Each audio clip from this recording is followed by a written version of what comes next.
Hello बच्चों, let's read the given question. The question says a loaded vertical spring execute SHM with a time period of 4 seconds. The difference between the kinetic energy and potential energy of the system varies with a period of option 1 2 second, option 2 1 second, option 3 8 second, option 4 4 second. So to understand this question, so we need to understand about the concept of energy associated with particle performing SHM.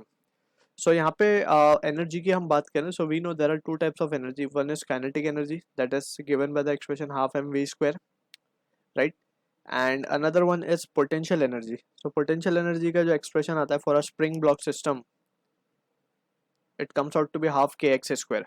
ठीक है, अब यहाँ पे we need to careful के for an particle performing S H M जो displacement होता है that is given by the expression a sine omega T. ठीक है, plus five that is the phase. ठीक है, and further we can see कि if we differentiate this expression with respect to time तो हमें velocity मिलती है और वो आती है a omega cos omega t plus five.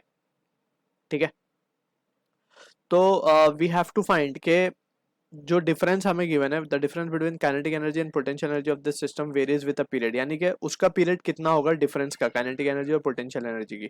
So that we need to calculate. So first we will do कि हम पहले काइनेटिक एनर्जी का एक्सप्रेशन लिखते हैं. तो वो क्या लिखा जाएगा, half m v square means a square omega square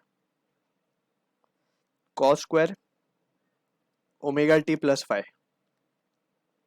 ठीक है, सिमिलरली पोटेंशियल एनर्जी का एक्सप्रेशन क्या लिखेंगे हम, हाफ के एक्स स्क्वायर बोला गया, के एक्स स्क्वायर.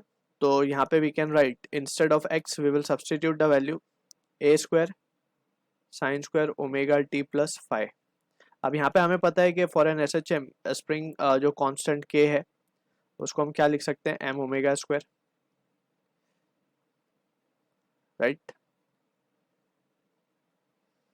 यहाँ पे we can give the reason since omega square is K by M where k is SHM constant. For this particular case SHM constant will be spring constant only क्योंकि यहाँ पे spring oscillate कर रही है. ठीक है, so this is the case. Potential अब हमें बोला है difference between kinetic and potential, so we can take therefore now kinetic energy minus potential energy का expression अगर हम करेंगे so half m omega square a square तो common लिया जा सकता है, तो बचेगा अंदर cos square omega t plus 5 minus of sin square omega t plus 5. ठीक है, and we know cos square theta minus sin square theta is what, it is cos 2 theta. तो ये आ जाएगा cos 2 theta means omega t plus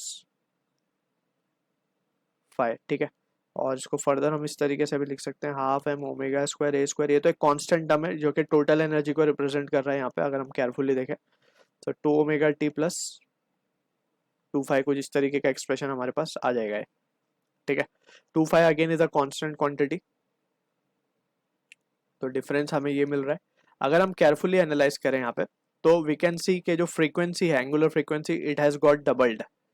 पहले ये थी just omega and omega, right, लेकिन जब इनका डिफरेंस लिया तो एंगुलर फ्रीक्वेंसी बिकम डबल्ड. तो हम यहाँ पे लिख देंगे omega dash has now become 2 omega. ठीक है, तो टाइम पीरियड क्या हो जाएगा नया, सिंस वी नो के यहाँ पे हम रीजन दे देंगे since omega is what 2 pi by t, यानी कि omega is inversely proportional to time period. हम देख सकते हैं यहाँ से. तो अगर ओमेगा डबल हो गया तो ये क्या हो जाएगा, हाफ हो जाएगा, तो it will be t by two. और टी हमें इनिशियली 4 सेकंड गिवन है तो ये हो जाएगा 2 second. So this is the answer to the question जो कि मैच होगा ऑप्शन 1 के साथ. I hope you understood the solution. All the best.